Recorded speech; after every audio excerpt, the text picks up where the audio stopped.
ఓం శ్రీమాత్రే నమః. ఈ 5 మొక్కలు ఖచ్చితంగా ప్రతి ఒక్కరి ఇంట్లో ఉండాలి. అది మొట్టమొదటిది ఉసిరికి మొక్క. ఉసిరికి మొక్కను సాక్షాత్తు మహావిష్ణు మహాలక్ష్మి స్వరూపంగా భావిస్తారు. ఈ మొక్క ఎవరి ఇంటి ఆవరణలో ఉంటుందో వాళ్లకు మహాలక్ష్మి మహావిష్ణువుల యొక్క సంపూర్ణ అనుగ్రహం లభిస్తుంది.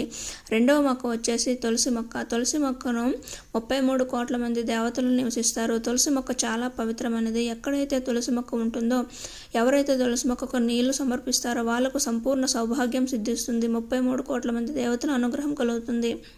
మూడవ మొక్క మారేడు మొక్క. మారేడు మొక్కను సాక్షాత్తు శివస్వరూపంగా భావిస్తారు.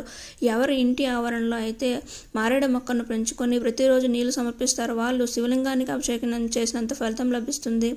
నాలుగవ మొక్క వచ్చేసి కలబంద మొక్క. కలబంద మొక్క ఎవరి ఇంట్లో ఉంటుందో వాళ్ళ ఇంట్లోకి నెగిటివ్ ఎనర్జీ ప్రవేశించదు. ఐదవ మొక్క వచ్చేసి మనీ ప్లాంట్ మొక్క. మనీ ప్లాంట్ మొక్క ఎక్కడ ఉంటుందో అక్కడ ధనానికి ఎలాంటి లోటు ఉండదు. ఇది ధనాన్ని ఆకర్షిస్తుంది, ధనాదాయ మార్గాలను పెంచుతుంది.